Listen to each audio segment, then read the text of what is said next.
Lake Forest podcast is supported by viewers, listeners, and businesses just like you. Michelle Parno has lived and worked in Lake Forest for over 2 decades. Michelle's lending experience, when combined with her real estate expertise, makes her an invaluable asset to her clients as they navigate their home buying or selling process. Call Michelle now at 847-528-8721, 847-528-8721. For the best cannabis in the world, look no further than Iliad Epic Grow. Owned by Lake Bluff's own Rich Ruzich, they are a cannabis cultivation center focusing on hard-to-find small batch products that will delight both the occasional user and ganjier. When visiting Michigan, ask for it by name. Epic Products, exceptional process. For more information, email info@iliadgrow.com.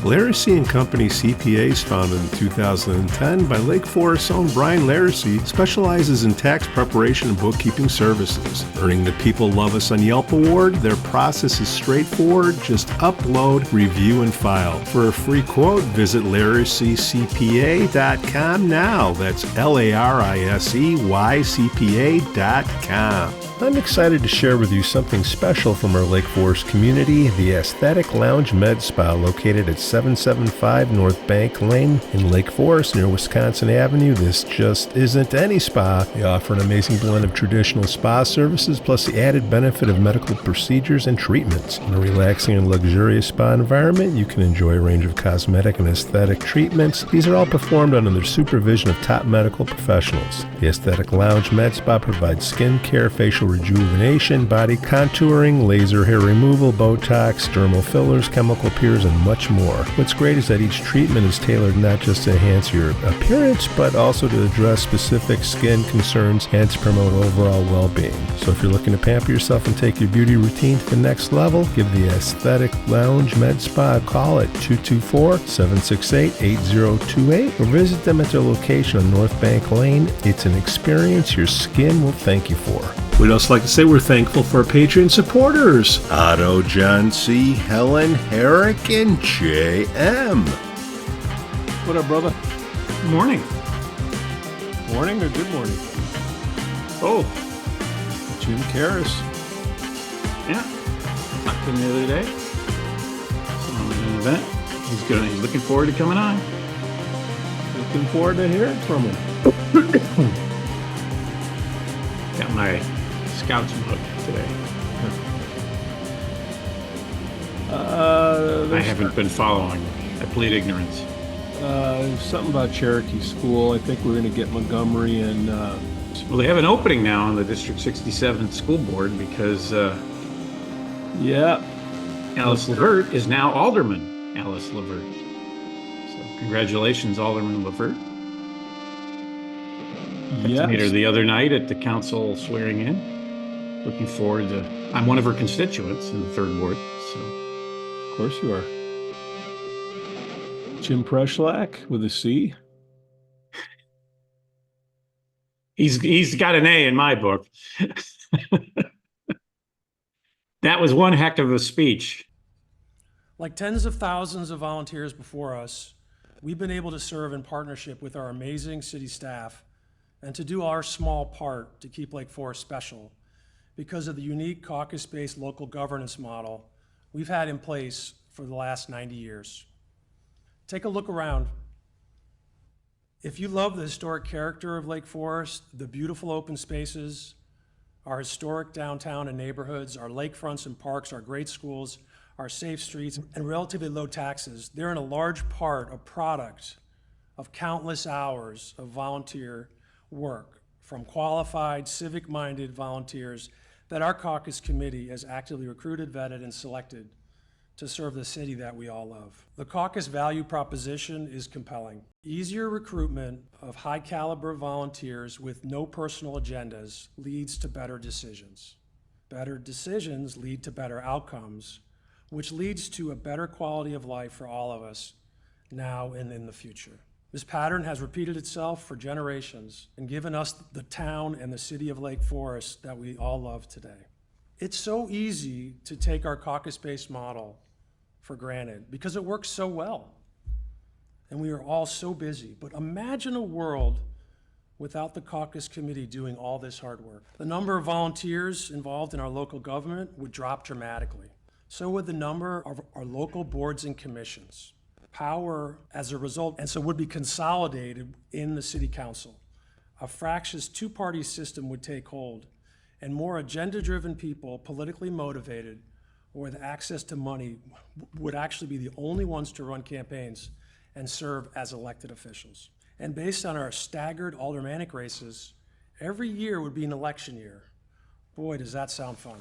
As a result, staff turnover would increase, and more politically motivated decision would become the norm. Costs and taxes would go up, and the quality of life in Lake Forest would diminish over time. Our caucus committee and system is really the gift that keeps on giving. Of course, there have been ups and downs over the past 90 years. Every institution has them, but it's consistently delivered value to our community in the past, does today, and will do so in the future as well if we all do our small part to get involved and to support it. Our city has never been in a healthier position. So with respect to financing, our community assets, and the functioning of our boards and commissions, our city council, and our quality of city staff, and the delivery of our exceptional city services. Thank you to the many former and current caucus committee members and leaders for working tirelessly on our behalf to recruit so many exceptional volunteers for the benefit of all of Lake Forest. I'd especially like to thank all of the recent past caucus presidents for their service and love of Lake Forest, including Tim Newman, Chris Collins, Eileen Luby, Pete Clemens, Josh Jackson, Sheila Henrietta, and Mike Adams, King Fall, David Hunt, and Chris Bennis. If you haven't volunteered on the caucus committee or on one of our boards and commissions, please consider doing so now. Active resident participation and support is the lifeblood of our unique caucus-based governance model. Let's keep it strong for the next 90 years. Oh, he's good. He, Waldeck was good. yeah. I mean, everybody should watch the whole meeting. It's on the city's YouTube site, but you put up the part of Jim Preschalck's speech that is must-see TV, in my opinion. And that is his comments about the caucus and the future of the caucus as it relates to the future of the city. And I think every single resident of our city should watch that. Yeah, that's And take heed of what he said. yeah, but people are still lazy. How do we get people not to be lazy? Well, what's that song? I forgot who sang it. You don't know what you got till it's gone. Yeah. You know what's gone? About $1,000. That's gone. Not because of the city. At least I know how to pay it. I would like to ask Dr. Montgomery why in all of this building expansion and all this money going in, they're not expanding the parking lot. Because I don't know if you're aware of this, Pete, the people that live near Lake Forest High School basically pay their mortgages by renting out parking spaces to students at the high school for huge, and I mean huge amounts of money. And I'm speaking firsthand on this because, well, you know, I have a student there. Yeah. I know they can park in that remote lot by the train station and walk, but no kid's gonna, I'm sure there's some kids that do, God bless them. Oh, they do. But most kids aren't gonna walk that far. It's not that especially far. In bad weather, and they got a test or they're on, you know, and they're, yeah, why don't they take the school bus? When I went to high school, there was unlimited parking. Unlimited, right next to the building. And I think it's still that way over there at my old high school. Yeah, you know what my transportation was? Green limousine. All right. Okay. Transfer. All right. Okay. Well, you moved out of there. Yeah. So you moved away from that mess. Cry me a river. So. And it ain't green anymore. It's red, white, and blue now. CTA doesn't have any green equipment left. Well, I think that was from the 60s. Yeah. All that stuff. But yeah, the cream and green, they used to call it. No, green limousine. That's what they call Green it. limousine. I took the green limousine on the tracks, the L, to college for 4 years. So I'm quite familiar with That's Chicago's Transit Authority. which And I don't mean the band. well, they used to be called CTA. Yeah, and the first Mayor Daley didn't like it because he didn't want them hippies using the name. So, like Peter Cetera was a hippie. He didn't want any movies filmed in Chicago. Jane Byrne was the one that got the Blues Brothers kind of broke the ice there. Yeah, Second City. Second City. So But that video system over at the park is pretty damn cool, man. it is. It is. I wish my son was 10 years younger so I could watch him do all that, because we just sat at the games with our iPhones and recorded them. But 800 people at once can watch what's going on over there. And I didn't know they had a beach camera, so you can just watch the Yeah. lake. Very calming. Speaking of calming, Let's try this again. We got it 3 weeks in a row. You looking for calming, Pete? You looking for a good guy for Congress? Well, I got a guy. I was going to say I'm looking for somebody boring, but there's already somebody there. I got a guy. There we go. Look at that. Lapel pin.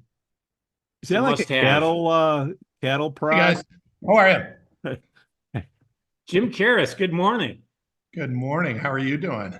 Good. How are you, sir? Thanks for joining us. Absolutely. Joe, how do we Thanks know for having me. how do we know Mr. Karras?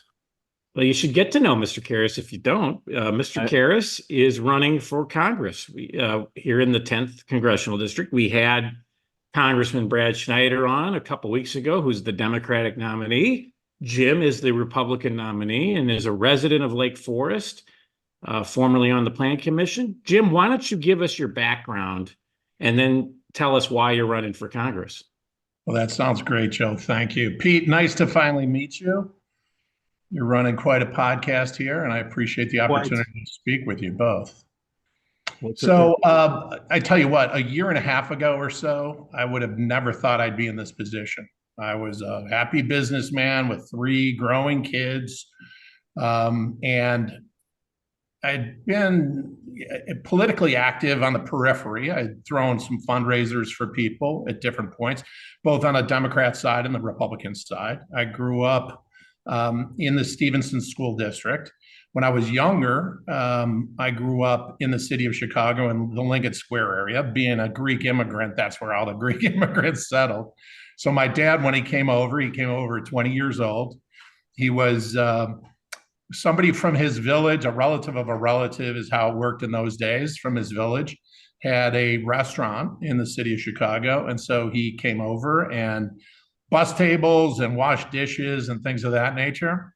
Lived with like 8 other young men, and met my mother at church in the Lincoln Square area. They married and settled down there for a few years. And then when I was in 5th grade, we moved out here to unincorporated Lake County. So went to the public schools there, Stevenson School District. Then decided, because I had helped my dad. My dad had his own small business. He got his big break as a house painter, became a union painter, and started his own contracting business. Well, not having had the chance to go to college, and I was in high school, I'd help him with some paperwork and things of that nature. And that's what sort of sparked my interest in the law, and specifically in real estate law. And so I went on to college down in Champaign, University of Illinois, the U of Illinois. And ILL. INI. And then I went on to Loyola Law School, which is where, again, I got more politically active from a support standpoint. If you know about Loyola Law, there's quite a few politically active people. Tom Dart is a friend and a classmate of mine, who's sheriff of Cook County. Lisa Madigan was in school with us, the Hines family. So there were a lot of Dan Cronin from DuPage County. So there were a number of people who were involved in politics then. So we were immersed in Chicago politics at that point. But I never thought of myself as a candidate. So out of law school, I practiced real estate and environmental law. Then I worked for a development company. I was recruited over to a development company. Then I started my own business, a small development company. And I ran that for 10 years. That was in the Southwest. I met my now wife here. She's also a Stevenson grad. She was the maid of honor in one of my younger brother's weddings. I've got 3 younger brothers. So I realized that she was the right girl for me. She was my best friend. And so I moved back and convinced her to marry me. And we've been married for 21 years now. So throughout college and law school, I paid my own way. I worked a variety of different jobs, from construction to cutting grass to painting houses. As a matter of fact, one of my first jobs was, if you're familiar with Parking, the miniature golf course on Milwaukee Road. I cut know grass it very well. them. I know the Morton Grove one very well. Oh, do you? The Morton Grove one too? Yeah. Yep. The Bosnos family. Yeah, the Bosnoses, they were brothers, Nick and Gus. Of course, I knew Nick. Great Greek names. And they had a subtle competition, as a matter of fact. I won the club championship, if you will, the putt club championship here on Milwaukee Road. And then I went to Morton Grove and played Nick's champion and beat him 2 years in a row. So that was bragging rights for Gus. Gus has since passed, but he was a wonderful man. But I tell you what, anytime I needed work, I needed money for school or expenses or whatever, I would go to Gus and say, Gus, do you have any work for me? And he'd say, yeah. And he talked like this. I'm not making fun of him. I'm complimenting him. He'd say, yeah, Jimmy, paint the castle. So I painted that pink castle so many times. There's literally got to be 4 inches thick of pink paint on it because of me during that time. Really kind people and kind family. And so that was my growing up experience. And then when Kimberly and I got married, we settled in Old Town for a couple of years, started having children, and we moved out to Lake County, the 10th Congressional District. So I go back to the days in the 10th. Actually, my congressman at the time when I was in high school was Phil Crane, and then Porter. And then, I left and come back. And then, of course, Senator Kirk, Congressman Dole. And now, we have Congressman Schneider for the last 10 years. But so I never thought about running, even though I was politically on the periphery. But things had gotten so bad, and I thought, well, the 10th Congress, the people of the 10th deserve better. We deserve somebody who's going to fight for them. We deserve somebody who's going to address issues like the economy and put the economy first and come up with solutions around the economy. Look at public safety and say, wow, the crime is running rampant throughout the district. Parents are fearful of their kids' lives, the safety of their kids and families. There's carjackings all over. And our national security. So, the global issues that are now affecting people of the 10th with the immigration issue and with the concerns around conflict internationally. So I decided with my wife to throw my hat in the ring and took a leave of absence from work. I'm the executive managing director, market leader for a commercial real estate firm. We do consulting for a variety of different businesses and all different types, from industrial to office to residential, well, not residential, multifamily more, apartment buildings and complexes, things of that nature. And the financing of them and the management of those buildings. So that's a little bit about my background. I want to talk about the border in a minute, because that's obviously a big issue, as you said, but something in your background, I think a lot of people don't know, that when they do find out, it really is interesting and relatable to some of the current events today. When you were a young boy, you were taken hostage by Palestinian terrorists. Why don't you explain what happened? Tell us the story, and then maybe tie it into some of today's current events. Well, thanks. Yeah, it's something that's affected me to my core. My family and I, the first time back to go back to Greece, my dad was introducing his wife and his children to his family. They didn't have the means to come over to the US. And my dad worked for over 10 years to go ahead and save up enough money for us to go over there. We were on a flight, a TWA flight, 840, as a matter of fact, from Rome to Athens. The flight was then continuing on to Tel Aviv. But the hijackers were from a group called the Popular Front for the Liberation of Palestine, and is an offshoot of the PLO. They announced midway through the flight that they were taking over the plane and hijacking it. Shortly thereafter, there were fighter jets off our wings, and I remember that, dramatically. And we could see down in the Mediterranean, you could see the island of Cyprus.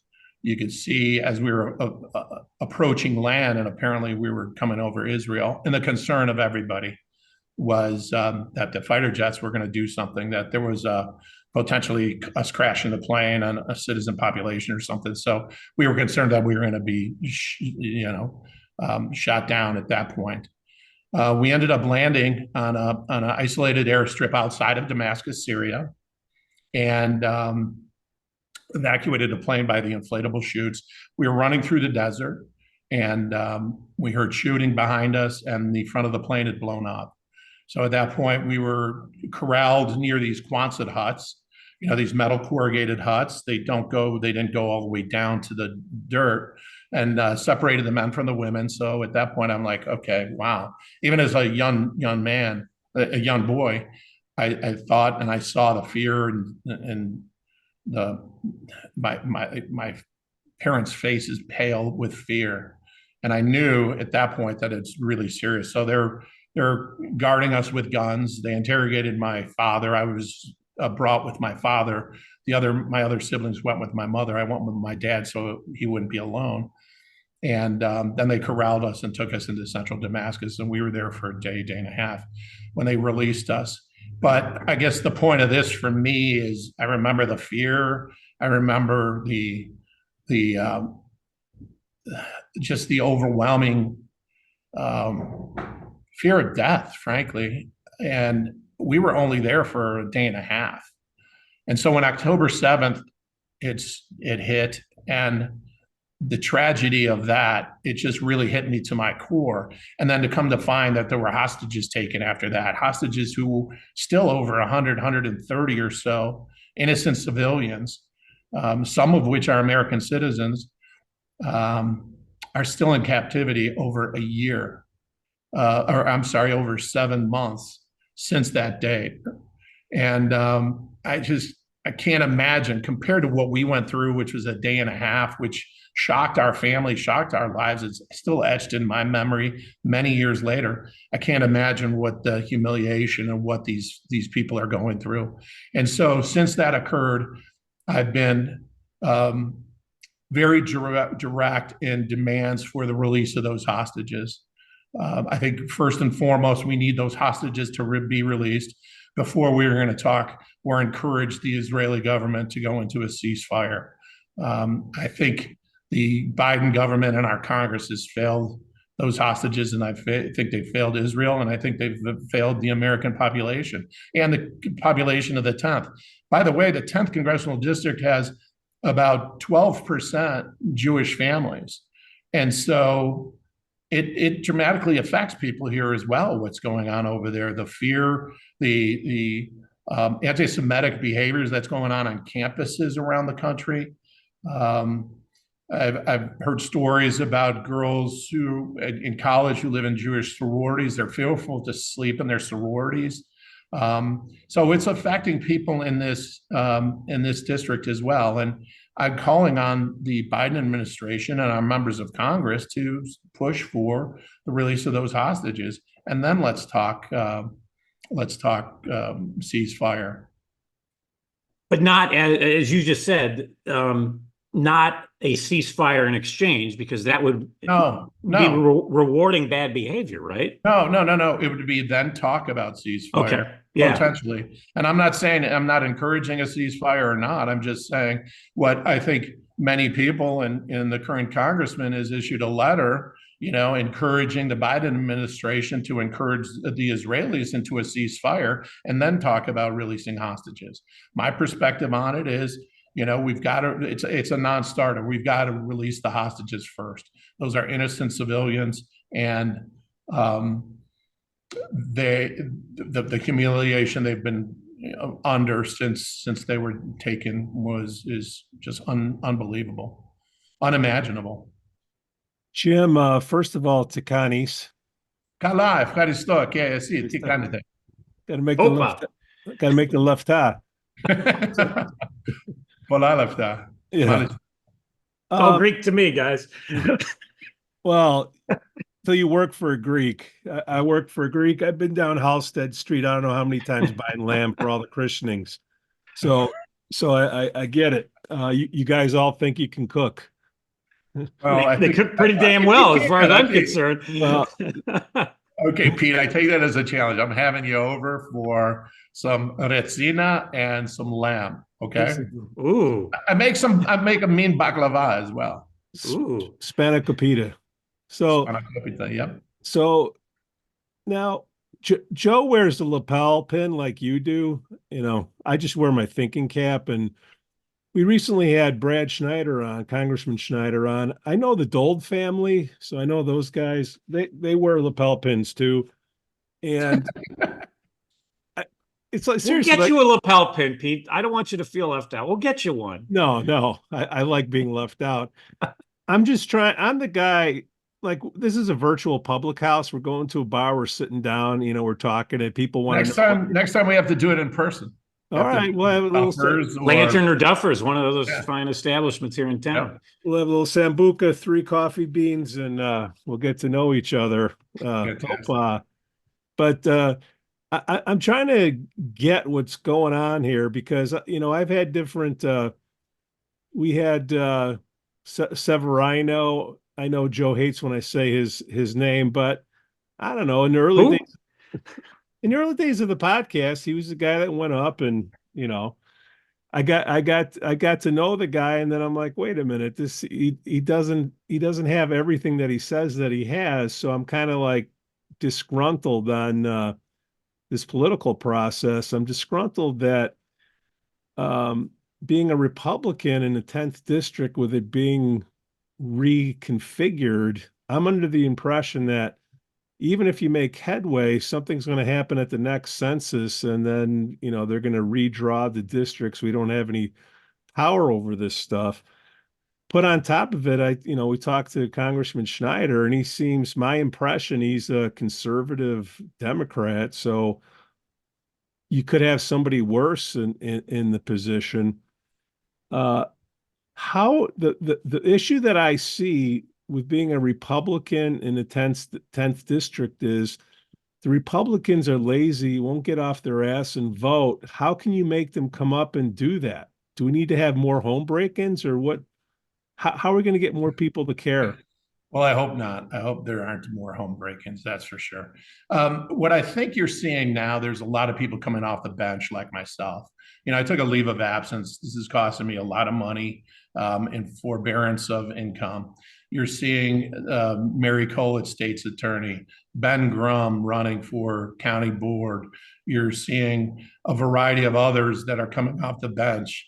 Tasi Mfudoki, who's a housewife who's runs her own business, who's coming off and running for state legislature. You're seeing so many different people now who are getting involved because things have gotten so bad with the Democrat-controlled government and Democrat-controlled Congress. What you're seeing is, and we're all coalescing. We're coalescing together because we're like-minded. We're independent. We're all based on common sense. We're going to make our decisions based on common sense. And we all have a level of compassion as well. That's something that I think is needed now. For example, when you talk about the migrants, which are going to affect the county, they're going to affect the state's attorney's office, and they're going to affect Congress in looking at these people and dealing with their situation and their plight with compassion. The local offices are the ones that are critical to the daily lives of everyone. Congress has an effect, and the presidency has a dramatic effect, as you're seeing with our economy, as you're seeing with our open borders. But the real people that have an effect are the local elected officials.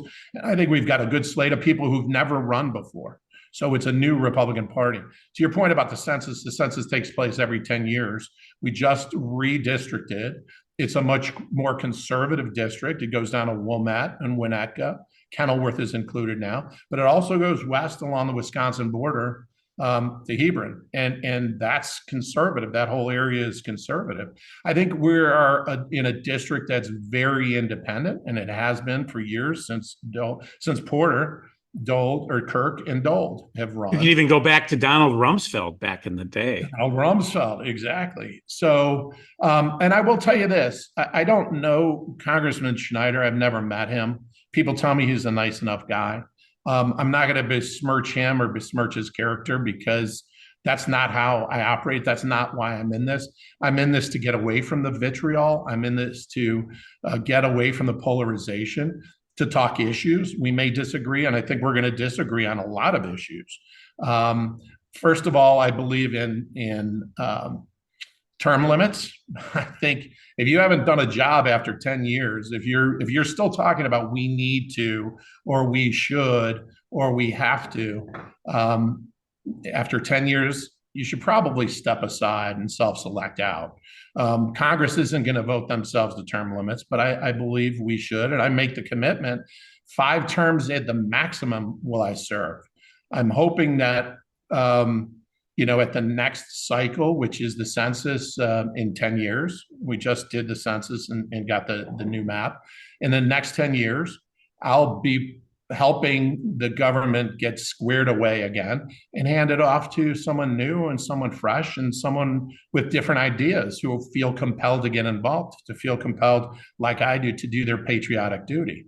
But I will say this, again, not besmirching anybody, but Congressman Schneider, he talks a middle of the road game here. But if you've looked at his voting record is 97% with the far left.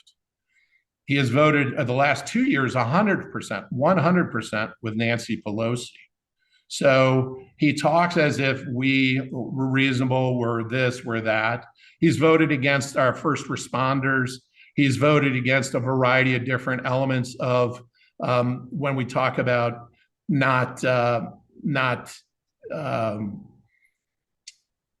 punishing our first responders and our police for behaviors. I don't think we should be limiting funding. I don't believe the defund the police perspective is a good one, and I think he's supported that. I believe that we should have a smaller government. I think we should put the economy first. I think we should put our public safety first, and I think our national security should be first. And I think he's been quiet on those issues. I don't think he brought the economy up on the podcast last time. It has such a dramatic effect on the day-to-day lives of everyone. It's costing families of 4 more than $900 a month with just the basics: food, clothing, transportation, and a roof over their heads, their rent, since Biden administration took over. That's substantial. There's no talk about budget cuts. There's no talk about balancing the budget or bringing down the deficit. And those are some things that I'm completely in favor of. I'm a business person. I'm used to, as I say, I think effectively signing both sides of the check. I've written the check for employees, and I've also cashed checks. And I think we need to get back to some level of fiscal discipline. You don't hear that from Congressman Schneider. And it's for those reasons. I think he's telling us one thing as far as being middle of the road, but then when he goes to Congress and votes, when he goes back to Washington, he is voting with the far left of the party. So I think you outlined some issues that you disagree with him on. One that I think comes to mind, because we've been talking about Israel, and obviously he understandably posts a lot about Israel, and compared to some other Democrats like Ilhan Omar, he has been more supportive of Israel. But I think there's a stark contrasting issue here, and that's the Iran deal, because you don't have Hamas without Iran. And you don't have Hamas, you don't have Hezbollah, you don't have Iran training on the $85 billion worth of equipment we left in Afghanistan without Iran having money and the resources that we've given them. We've taken sanctions off.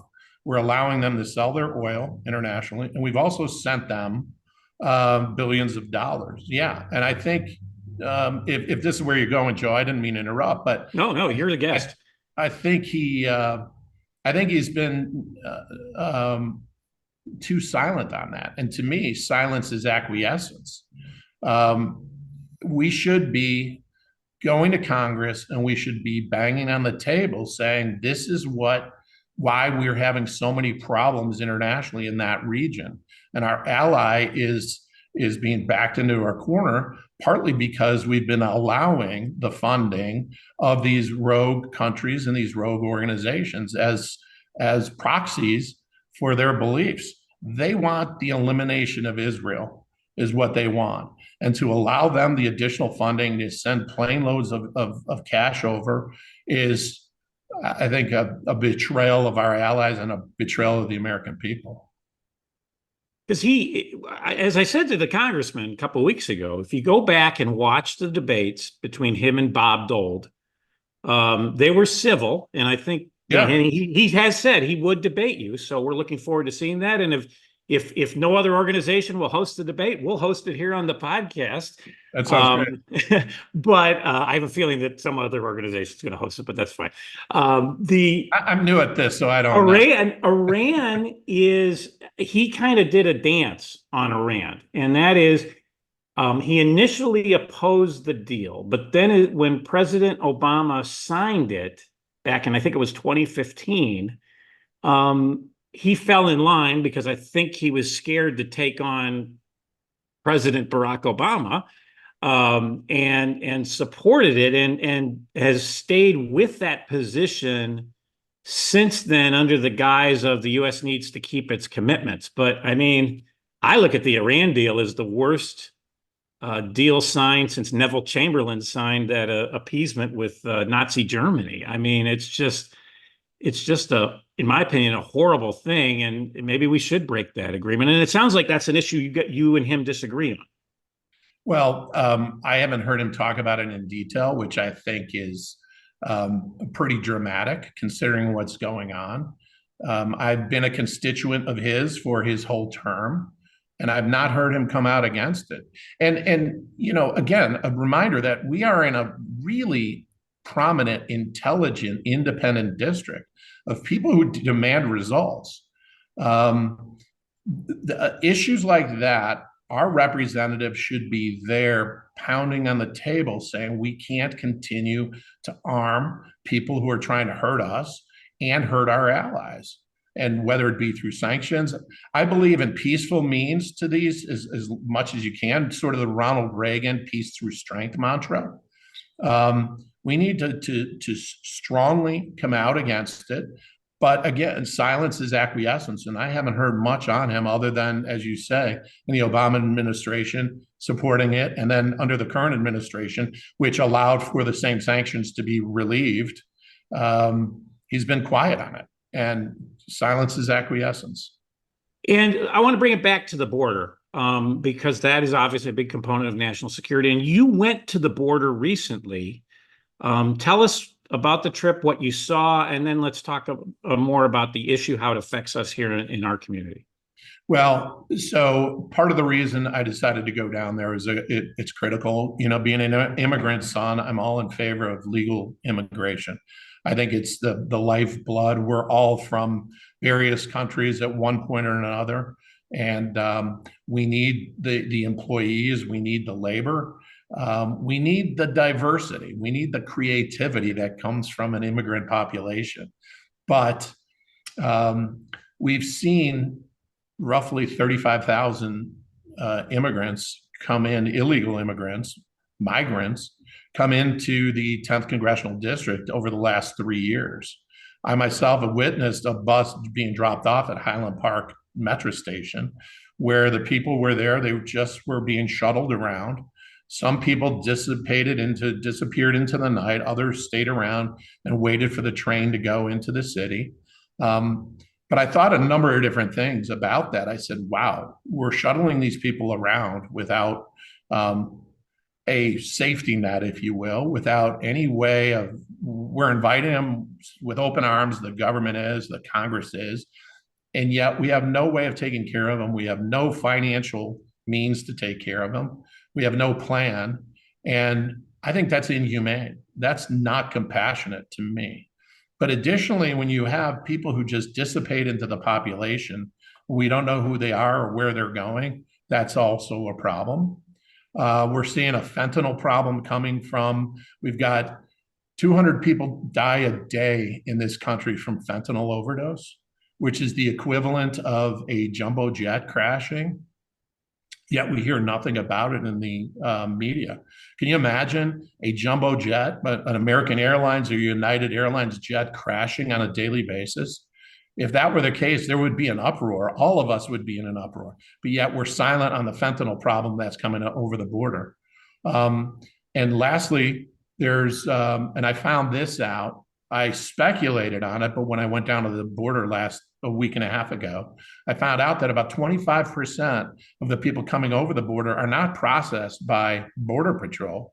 They're coming into this country. We don't know who they are, where they're from, or what their intentions is. 25% of the 9 million people who've come in, and that's been a number that's verified by Congress and come in through the Border Patrol, verified.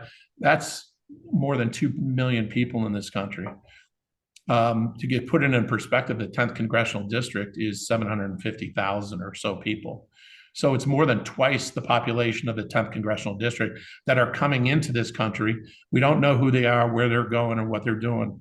So I went down to the border and said, I've got to look into this. I got to see firsthand. So I went down with Ben Grum, who's commander in the Lake Forest Police Department. I figured it wouldn't be a bad idea to have a law enforcement official with me in the event something happened. And it was a great idea because he added a lot to the discussion, knowing how some of the immigrants are treated when they get into the 10th Congressional District. So he's running for county board. We went down, we inspected the border at night and during the day as well. We saw passports, identification, clothing strewn about as they entered the country. There's some travel documents and things of that nature. It's well organized. And according, as I said, to Border Patrol, that 25% are, they call them gotaways, right? We went to the hospital and talked to the hospital administrator. It's costing them millions of dollars of taking care of these people. Many of them are coming in with diseases, with measles and other types of diseases that are having to be treated, and they're kindly, through the kindness and humanitarian reasons, taking care of them and not being compensated unless they come through border control. But if they show up through their doors, they're not being paid for. Now, if they come and process through Border Patrol and then they get to the hospital, then our federal government is paying those healthcare costs. We went and saw a homeless shelter, which is, it was dramatic, a food pantry, seeing people there. We talked to a crisis intervention center, and where the woman who leads that organization down in Yuma was telling us of the horrific stories of women, the human trafficking, the sexual abuse of children. They find these children roaming around in the desert by themselves, and it turns out they've been sexually and physically abused, and they're trying to take care of them and bring them back to some level of a reasonable mental state. I can't imagine how they could do that with the tragedy that's gone on. But all these things are happening, and we saw that, when we visited the border, and we thought, wow, our government has invited this in. Again, to present a difference between myself and Congressman Schneider. He talked about this being a 30-year problem and whatever. Well, frankly, the stay in Mexico policy kept people in Mexico until they could be processed. So we didn't have the same influx of immigrants coming across the border until President Biden signed the executive order allowing that to happen. We face, as I said, 9 million. It's estimated that 9 million people have come over. And this is, I think it's a national disgrace. And I have not seen Congressman Schneider or others in Congress step up and say, we need to stop this now. President Biden, reverse your executive order. Let's go back to the stay in Mexico policy, and then let's pass comprehensive immigration reform. That's what I'd be demanding when I got into Congress. Is that the number one thing, Jim, that Congressman Schneider isn't doing right, that you would do better? Well, I think as I outlined earlier, I think I'd address the economy. I think we need. Let's start with the economy, because I'm kind of like, there's two reasons why people don't buy. They're not sufficiently disturbed and they don't understand the offer. I'm not sufficiently disturbed, and I'm confused what you would do differently than what's going on, right now. So if the economy is number one, what would you do in the 10th district that Brad Schneider isn't doing currently? What, with regard to the economy? Yeah. Well, what I would do is in Congress, I demand for a balanced budget. I demand for energy independence, which again, I'm an environmental attorney, so I've cleaned up environmentally contaminated sites around the country.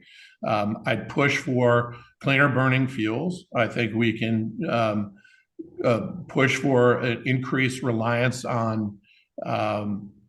But Jim, hold on. I want to cut you off. What's the number one thing? What's the number one thing? I think is energy independence. Energy independence. Okay. And we recycle money into the economy. We create jobs. We bring down inflation, which brings down that $900 a month of cost that the people, the families of 4 in the 10th Congressional District are facing. That'll bring down energy costs, the gasoline for them to transport. And energy is part of everything. It's part of the vest you're wearing. It's part of the petroleum products or natural gas products are part of everything. The computers we're talking on, that'll bring down the cost of living for all the Americans. I would also fight for bringing a balanced budget amendment back into play, line item vetoes, so that we could say, okay, let's control spending such that we can decrease inflation and increase jobs and provide better for the citizens of the 10th Congressional District. It's not, I'm not going to wave a magic wand and be able to create jobs in the 10th, but it is a process, and it's by setting the stage and reversing the foibles of what have occurred over the last 4 years in particular of this administration with the support of our current congressman. Any tax cuts? Well, there are tax cuts. The 2017 tax cuts are set to expire at the end of this year. I would push for an extension of those tax cuts. I would also push for increased tax cuts for individual families and lower income earners, so that they can get back on their feet, so that we can defray. I'm a big one of incentives as well. Incentivizing business. Economic opportunity zones, for example, have proven to be tremendous for investment. And those, if you don't know how those work, they demand an investment of 10 years in underrepresented and lower income communities. And what that does is it keeps the investment there for a minimum of 10 years before the incentive of the tax break can take place. I would push for expanded opportunity zones in the 10th district, like Waukegan. I would push for funding to clean up the Waukegan shoreline. We've got a Superfund site there. We also have, and I'm sure the congressman knows this, we've got nuclear waste feet from the shore of Lake Michigan up in Zion. That's been there for his whole term, and I haven't seen him push for the removal of that. I would push for the removal of that, which would then in turn create jobs, and it would provide for economic stimulus in the heart of the 10th Congressional District from Waukegan north, which would then draw from jobs on the western part of the district as well. Jim, can I throw you a curveball? Please do. All right. You're a real estate guy, and I'm going to kind of get ahead of my skis here. I'm going to talk in broad terms, stuff that I've heard, and maybe you can kind of guide us to the right solution, because you brought up the economy, and in the 10th district, whether it's Highland Park, Lake Forest, I mean, it's getting better in Lake Forest, but you got a lot of open storefronts. What would be your plan to help fill those things up? Because my opinion is that these people that hold the that own the property, it seems to me like they're doing better off by not leasing out the property than leasing it. How can we make it advantage? How can we make it advantageous to fill up these empty storefronts? Because I've seen enough art galleries. Well, I don't think it's more advantageous for them to leave them empty by any means. Um, the problem is multi-tiered, and the taxes, the costs of running businesses in the state of Illinois and in the district are overwhelming. I just reviewed for a friend of mine his proposal to buy a building, an industrial building in the 10th Congressional District. One of the major factors are the tax increases and what we can expect for tax increases, what we can expect for residual value, what can we, for the sale in 10, 15, 20 years, whenever it is, what can we expect for labor? Again, I think we need incentives for labor. We need incentives around investing in these communities. You're right, it's improved in Lake Forest, but that's not the whole district. Glencoe's not the whole district. Winnetka's not the whole district. I'm concerned about Gray's Lake. I'm concerned about Hebron. I'm concerned about Waukegan, Zion. I go into these communities, and that's where we need the incentive-based motivations for property owners to perhaps save on some real estate taxes if, in fact, they do lease the space. There's no incentive now.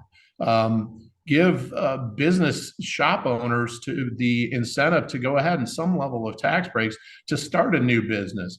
Give them free filing of LLCs so that when they file an LLC, it's not $500 a year plus the legal costs, plus the tax costs. Give them some credit for that.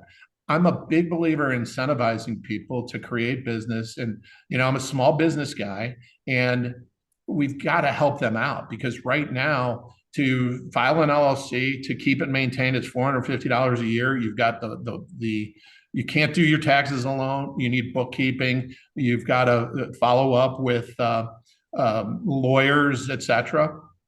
It's a lot of money, and particularly for a startup. So if we put these things in place and we help businesses get started, but it starts at the State House, it starts at Congress, it starts locally.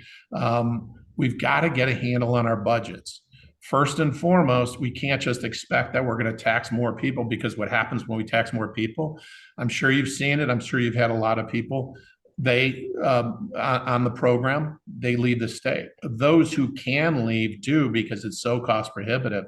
Some are even, and you're probably aware of this, going up to Pleasant Prairie for their opportunities because it makes more sense.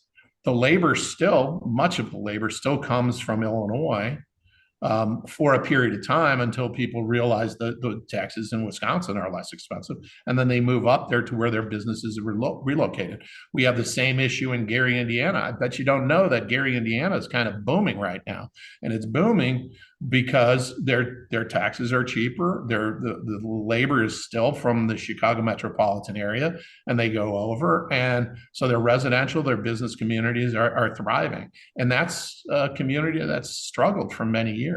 I'd like to bring that back to Waukegan and Zion and Round Lake and Round Lake Beach and Antioch, and bring those businesses back, or at least grow organically newer businesses. So that would be my response. You can't just, it's not a plug and play scenario, but it's people with business acumen and common sense are who we need representing us. And that's going back to your earlier question about the Republicans. I think that's the slate of people we have now who finally said we've had enough. We're citizen, the Citizen Soldiers, the Stephen Ambrose book about the citizen soldiers going. These are citizen candidates who stepped up and are saying, we need to do this, and we need common sense. And we're coming. Tassi is a business owner, and she's coming in and run things. I've taken a leave of absence to bring my expertise and try to change things around. We need a change. The old Reagan adage, are you better off than you were 4 years ago or 8 years ago, in the case of Brad Schneider, 10 years ago? Joe, Jim, Trump. What do you do? I mean, nobody's going to beat him on the Republican side, and you can't attach yourself to him. Like, what do you do? That it's the horse we want to get through. The jockey kind of sucks. Okay, we got mean tweets. We know what to expect, but at least we'll have a better system in place. How do we get the soccer moms to vote for Trump? Well, He's not Donald Trump's campaign manager, so yeah, right. Well, no, but you're Republican, and that's what it's a Trump is branding not thing. Trump is not going to spend a penny in Illinois the way the Electoral College works. And I would note, we talked about Mark Kirk earlier, in the 2000 and the independence of this district in 2008, election day 2008, not that long ago, in my opinion. Barack Obama won big in the 10th congressional district, and the same day, same voters reelected Mark Kirk, Republican Mark Kirk, as their congressman. So it can be done, right? I mean, this district has a history of ticket splitting. I agree with that, and frankly, I'm a first-time candidate, and I'm working on my own campaign. That's where I'm concentrating. If people are going to vote for Trump or not vote for Trump, that's their decision. Again, we're an independent district, as you said, Joe. I'm working towards the support of, you talk about soccer moms, but the underprivileged, the Hispanics, the underrepresented African Americans in the district, the working class, the people who are, it's costing them $900 more a month. That's who I'm talking to, and that's who I'm going to work for. I know the 10th is a diverse area, but there are certain pockets who have not been represented, and that's really where my focus is. How do we get people off of Jim? What was the voter turnout in the 10th district? Just look at the primary. I know, Joe, you're going to tell me it doesn't matter, but it's appalling. I mean, the primary, nobody was really on the ballot. Jim, you were uncontested.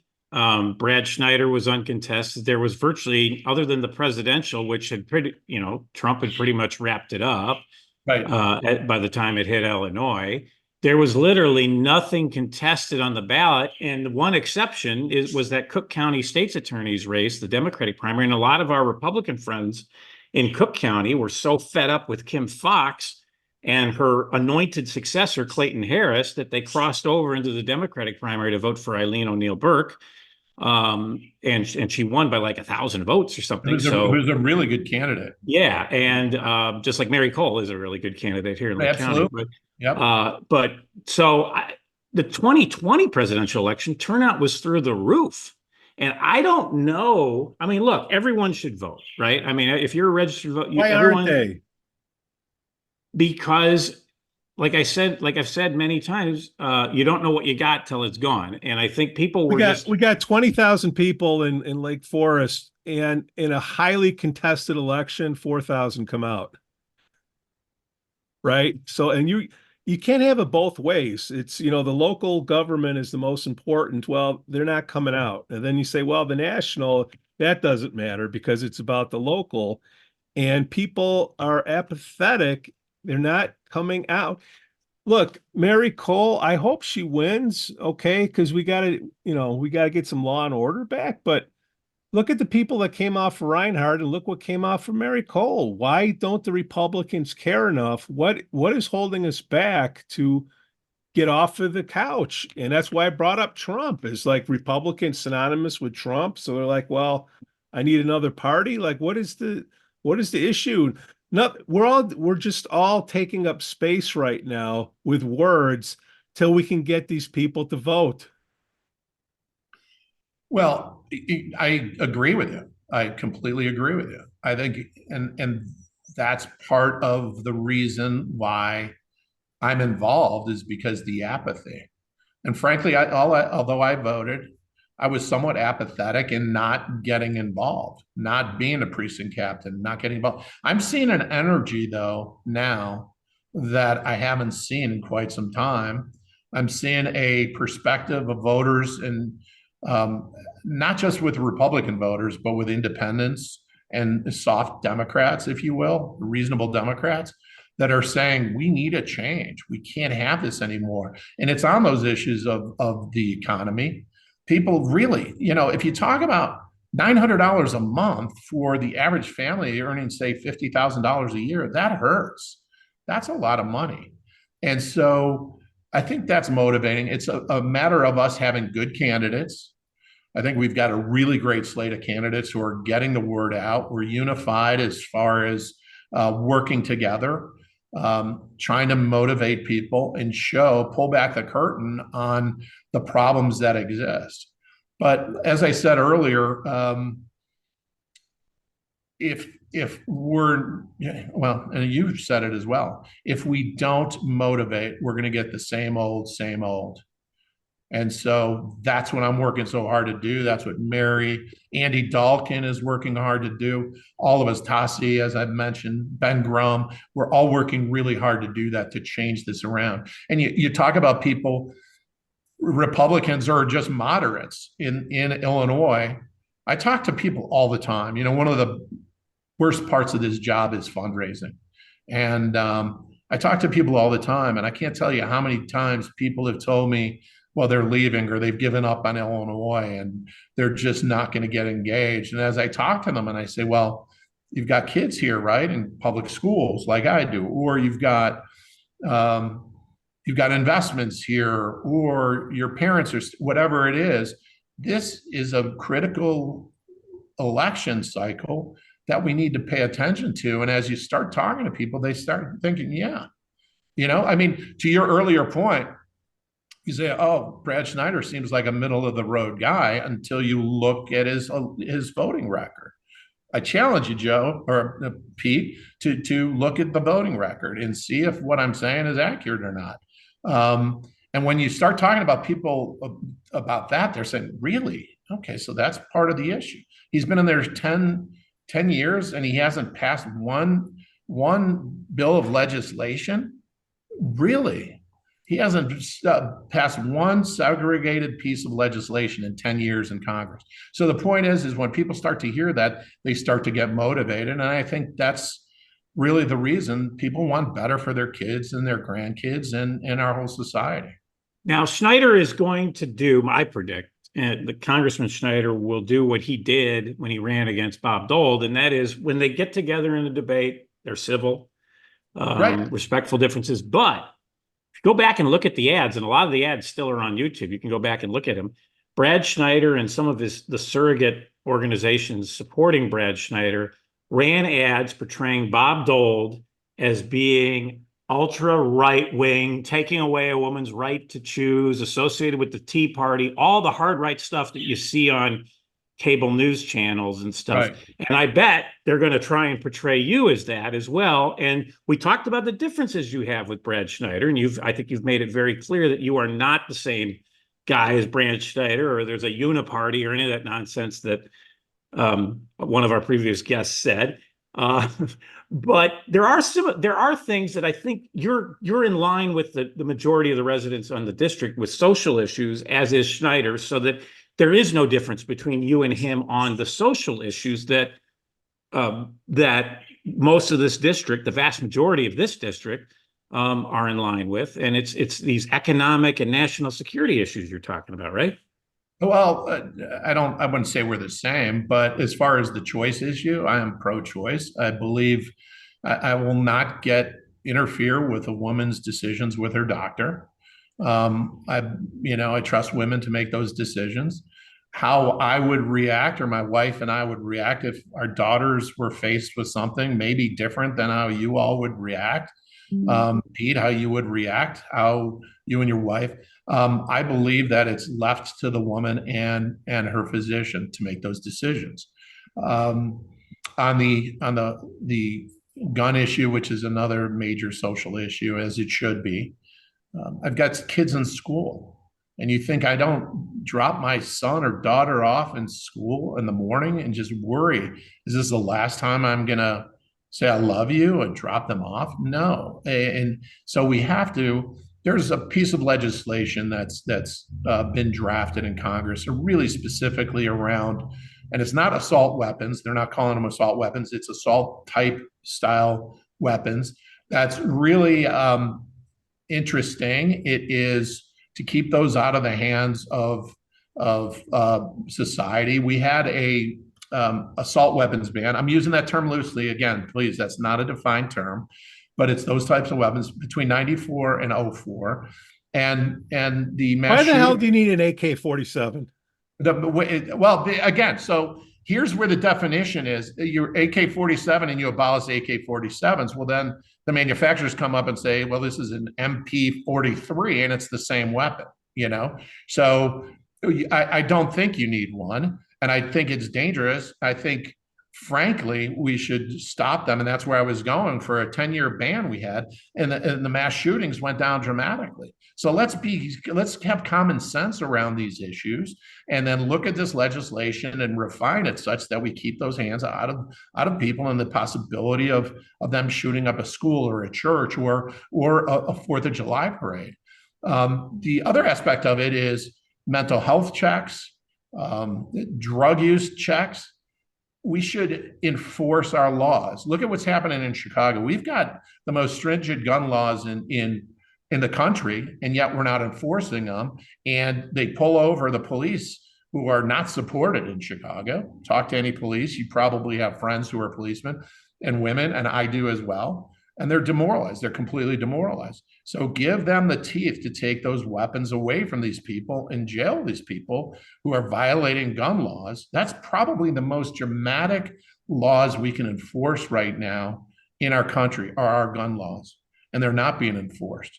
So it's a multi-tiered thing. We can pass legislation to eliminate assault type weapons from being in the hands of people, but also we've got a mental health problem. You talk about Cook County Jail, for example, it's probably the biggest pharmacy for mental health prescriptions in Cook County.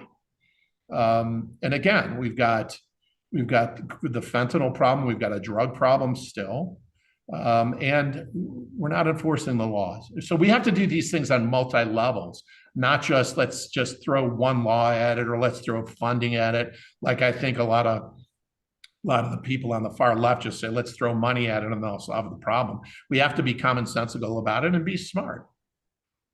Joe, can you get more done being a conservative Democrat than, like, would Jim Carris fight it out for the Democratic nominee? I would argue Mark Kirk and Bob Dole got a hell of a lot of stuff done when they were in office, as did John Porter back in the day. So wasn't that before the redistricting?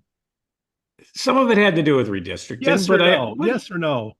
Yes, there was redistricting, Okay. but I still think that the area as a whole, and like Jim said, the last redistricting actually made the district a little more conservative because it threw in what is the last traditionally Republican collar county into the district, not the whole county, but McHenry County. Part of McHenry County is arguably the last red collar county out there. I would like to see Lake County back in that position, but we'll work on that another time. But so it is more conservative, and I think people in the center from both parties are the people that get things done. So my opinion, and Jim, you chime in because you're really the guest, but my opinion is if Jim gets to Congress, he's going to be well respected on both sides of the aisle, and he'll get things done, whereas some of the people on the extremes are just going to run around screaming, throwing papers in the air, giving nice speeches on cable TV, but getting zero accomplished. Right. Well, I agree. The district is more conservative. Don't forget, we've got Antioch in there now. Antioch is a conservative area. The northwest part of the district is conservative voters. But I think we need a strong independent. You know, my team says that I'll be disappointingly independent, is what they call me, because I look at individual issues. I don't look at just, this is what the Republican platform is, or this is what the Democrat platform is. Sometimes they're taking opposite sides just to take opposite sides. And my perspective is, let's look at each issue. Let's look at each candidate. Let's look at each solution individually with, as I said, an independent view, with a commonsensical perspective, and with some level of compassion, because the decisions we make are going to have an effect on everybody in not only the 10th Congressional District, but a lot of them on everybody in the country. And yes, we've got to work across the aisle, but you've got to be persistent in your beliefs. And those, I think that those three legs of this stool that are problem-solving stool. The other thing I wanted to say is I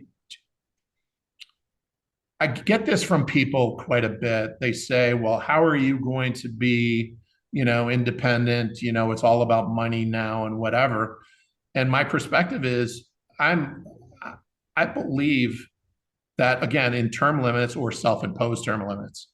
And the reason for that is, I think originally the Constitution, it was designed for farmers to leave their farm for a period of time and go and help govern and then go back to their farm, or the shopkeepers or the business owners or the lawyers to go and work for a while and help things out and then go back to their businesses. So that's what I'm going to do. But that, I think, gives me the freedom to make the right decisions and the decisions which are best for the district, not beholden to political power brokers, not beholden to special interests.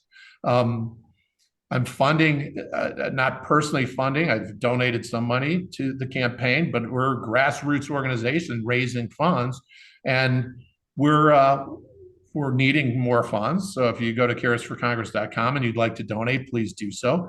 But we're not beholden to any political partisanship or special interest group. And so we can try to force issues that are right for the people of the 10th Congressional District and the country as a whole. And I think that's incredibly liberating, because I'm not looking forward to, or I'm not looking for being there in 40 years and then some young intern telling me how to vote, or for them to cart me out and have a funeral in state or anything like that. I want to go there, make a difference, and come back to my business and come back to my family. Yeah, there's certainly some fossils in Washington on both sides of the Exactly. aisle. We won't name names here, but there's a great example of they term keep limits. blaming. Here's the thing: they keep blaming others for the newcomers, the guys like Jim Carris who are coming off the bench, and the gals who are coming off the bench and saying we need to change this. And they're blaming those of us, or criticizing, or they always say we should do this or we should do that. Well, you've been in Congress for 10 years, or you've been in the Senate for 40 years. Why didn't you change it in all these times? And so, Pete, that goes back. I think people are really fed up and tired. They want hope, they want a future, and they want to change things. And if Congress and the Senate are not going to impose term limits, we as voters need to. And I think you're going to see quite a bit of that this election cycle. We have term limits here in Lake Forest. You were on the Plan Commission, and they have term limits even for the commissions and the caucus and everything. We just saw the other night Alderman Jim Preschalck, who had a very meaningful 6-year impact on the city council, but he's term limited. He gracefully stepped away, and he's going back to his personal life now and his business life. And everyone saluted him for his service because he did make an impact. But he didn't stay on forever. He wasn't like Mike Madigan and Ed Burke and all these 50-year politicians, right? I mean, he did his time and then he moved on. And that's at the state and federal level, right? Yeah. Well, I don't know how all these multimillionaires got made from the money you make off of the salary on Congress. That's all I'm saying. Right. Right. All right. So what was that website again, Jim? I hear you need a couple, a little lifta. Yeah. If people are so kind as to donate and to invest in my campaign, it's carrisforcongress.com, CARRIS. All right. See you in the Corinthian Islands, my friend. I hope so. See you in Washington. Yeah, in Washington. But next time, let's do this seriously. Let's do this face-to-face at Duffers. Yeah. Chiefs, or Lantern, wherever. We'll do a little crawl, and I do mean crawl. Whoever has the best, what is it? What is it you guys drink? Ouzo? Whoever's paying. Yeah. Retsina. Thank you, guys. I really appreciate it. Thanks so much, Jim. All right, thank you, Jim Carris. Thanks for having me on. All right, guys. Bye-bye. The Lake Forest Podcast is supported by viewers, listeners, and businesses just like you.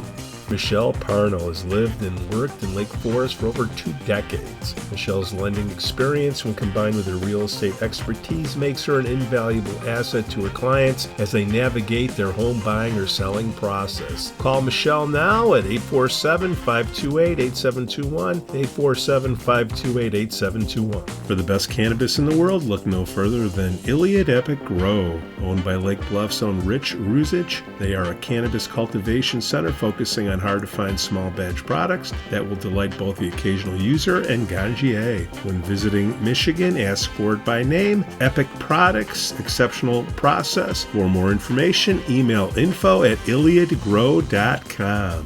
Laracy & Company CPAs, founded in 2010 by Lake Forest's own Brian Laracy, specializes in tax preparation and bookkeeping services. Earning the People Love Us on Yelp award, their process is straightforward. Just upload, review, and file. For a free quote, visit LaracyCPA.com now. That's LARISEYCPA.com. I'm excited to share with you something special from our Lake Forest community, the Aesthetic Lounge Med Spa, located at 775 North Bank Lane in Lake Forest near Wisconsin Avenue. This just isn't any spa. They offer an amazing blend of traditional spa services plus the added benefit of medical procedures and treatments. In a relaxing and luxurious spa environment, you can enjoy a range of cosmetic and aesthetic treatments. These are all performed under the supervision of top medical professionals. The Aesthetic Lounge Med Spa provides skin care, facial rejuvenation, body contouring, laser hair removal, Botox, dermal fillers, chemical peels, and much more. What's great is that each treatment is tailored not just to enhance your appearance, but also to address specific skin concerns and to promote overall well-being. So if you're looking to pamper yourself and take your beauty routine to the next level, give the Aesthetic Lounge Med Spa a call at 224-768-8028 or visit them at their location on North Bank Lane. It's an experience your skin will thank you for.